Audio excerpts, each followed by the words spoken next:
I'm going to teach you how to restring a guitar, and I'm going to also teach you a couple other really cool things along the way. Now, first off, we want to make sure we know the main parts of our guitar. Since this is an electric guitar, it has electric pickups, which are the main source of our sound. So, since we're going with string guitar, we really need to pay attention to the bridge, which is down here, which is where the strings actually go over and drive up the neck, which contains the fretboard, all the way up to the tuning pegs. The tuning pegs are where our strings are going to attach. First things first, we need to start with our strings. And I like to start from the top of my guitar when I go with stringing, so I'm going to start with your big E string. And what we want to do is take the string and insert it in the opening at the first position closest to you, here at the top. We're going to drive it or pull it through over the bridge, and then we're going to connect it up here at the tuning nut. Now, one thing that's really important to remember that I like to do when I'm tuning or stringing is to give myself a good amount of slack, because when you tighten it, there's going to create coils that actually hold the string in place with tension.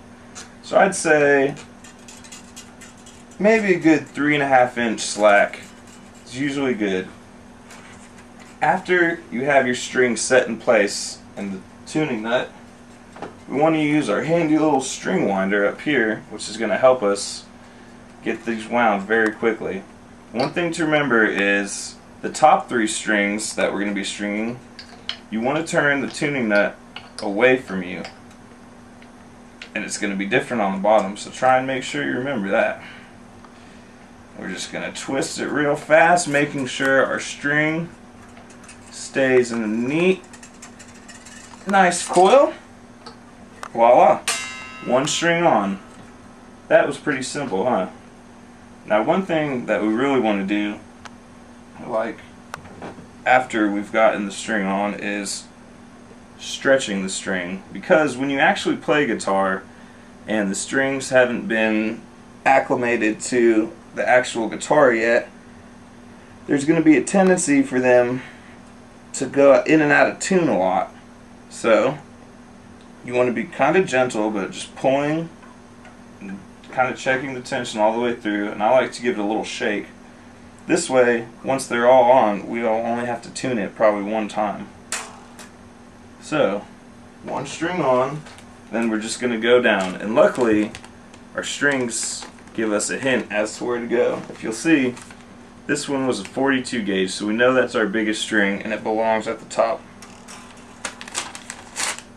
Next, we're going to go with our 32. It goes down by a gauge of 10. And we're just going to do the same thing through the next hole.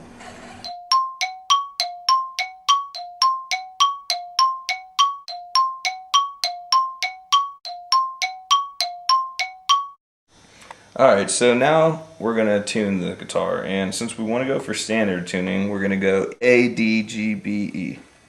And to tune it, we're going to first strum the note, and then we're going to tighten at the top accordingly, and then you'll go to that.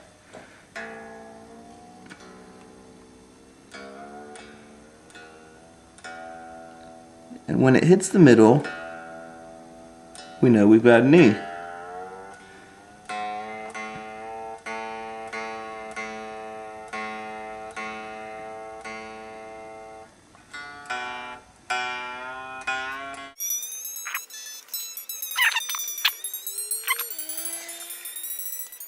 Goes nice and in tune, and now she makes pretty sounds.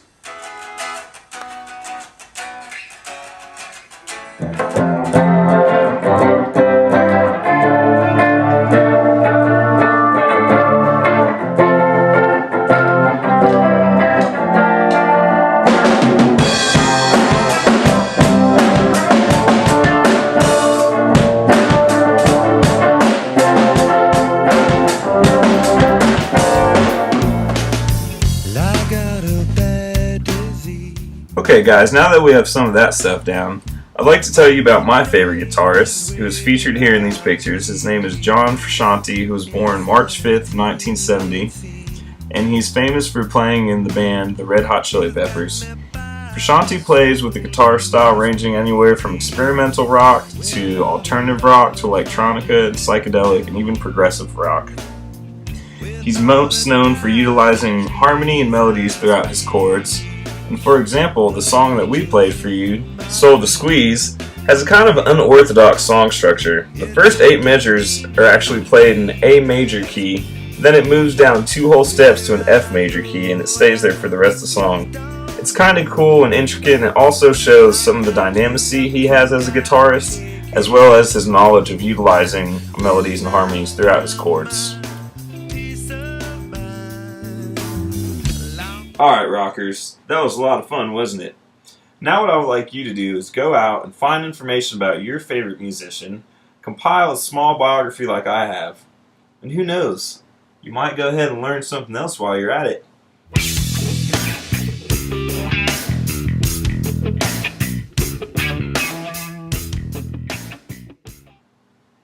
Is that cheesy enough? That's perfect.